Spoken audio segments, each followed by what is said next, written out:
les KT, j'espère que vous allez bien. On se retrouve pour parler de Dragon Ball Super avec le chapitre 71. Juste avant, vous connaissez la tradition, n'hésitez pas à rejoindre ma chaîne secondaire Dylan KT numéro 2, le lien est dans la description. Il est temps de parler de ce chapitre 71 qui est plutôt intéressant et on va commencer notamment avec la mise en avant de l'entraînement de Goku par rapport à l'Ultra Instinct. Whis explique à Goku la différence de l'Ultra Instinct entre les anges et celui de Goku.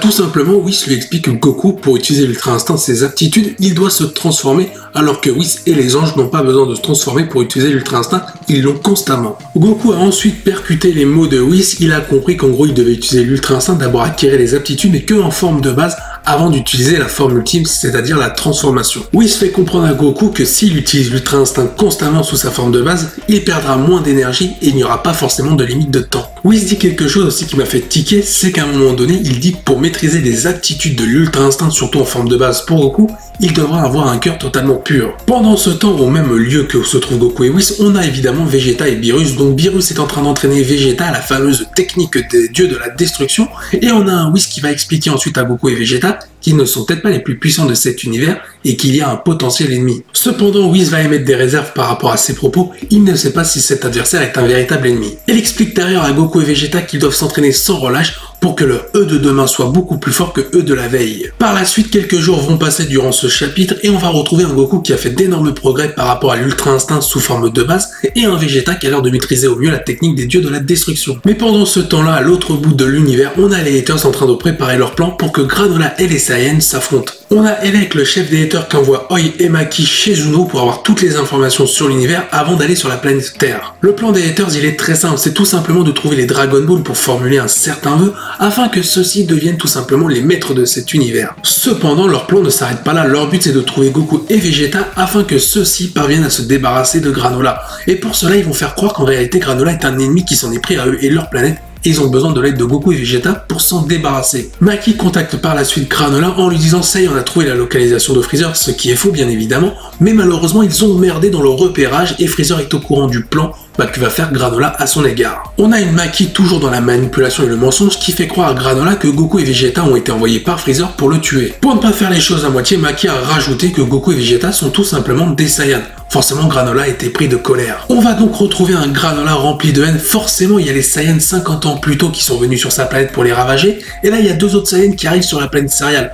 Donc forcément, Granola, il est énervé. La façon dont est amené le quiproquo entre les Saiyans et Granola est plutôt sympa. On retrouve un Granola forcément qui a envie de se venger par rapport aux Saiyans qui, soi-disant, veulent l'attaquer. Mais en réalité, ces Saiyans, Goku et Vegeta, croient que tout simplement Granola est un ennemi qui s'en prend à des planètes. Pendant que Oi et Maki sont en train d'exécuter la mission qui a été confiée par Elec, on a une discussion entre Gas et Elec. On apprend de la bouche d'Elec que le personnage de Gas est en réalité beaucoup plus fort que Freezer et serait le membre numéro 1 des haters. Et je l'avais dit lors de la review du chapitre 70, le fait qu'on nous garde un peu le personnage de Gas, qu'on le refuse à voir se battre, ça veut dire qu'il cache un énorme pouvoir. Mais de là à être plus fort que Freezer, je suis étonné. Moi je me pose une question, c'est concernant le personnage d'Elec, quel est son niveau de puissance? Est-ce qu'il est plus fort que Gas? Est-ce qu'il est inférieur à Gas? Et peut-être que Gas est tout simplement son arme secrète. Cependant, Elec avait refusé à Gas de se battre car tout simplement il ne connaissait pas le véritable niveau de Granola, qui était soi-disant le plus puissant de l'univers, il ne voulait tout simplement pas voir mourir Gas. Toutefois, j'ai trouvé que le personnage de Gas, même dans le chapitre 70 et dans celui-ci, donc le 71, je l'ai trouvé vachement en confiance par rapport au niveau de Granola,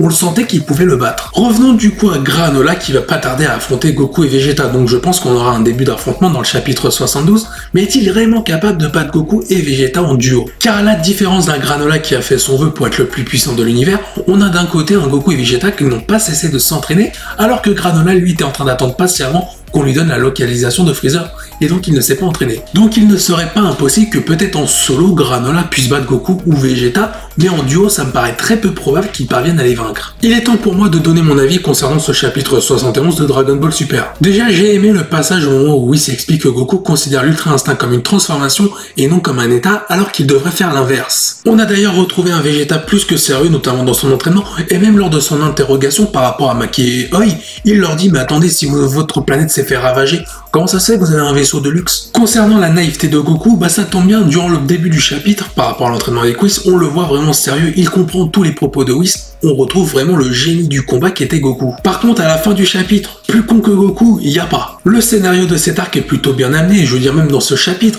on voit le plan des Haters qui vise à amener une confrontation entre Granola, Goku et Vegeta, et c'est plutôt pas mal. Il y a même du développement pour le personnage de Granola, on voit à travers sa vengeance qu'il est totalement obnubilé, qu'il y a une sorte de naïveté, car il ne voit pas du tout le coup fourré des Haters.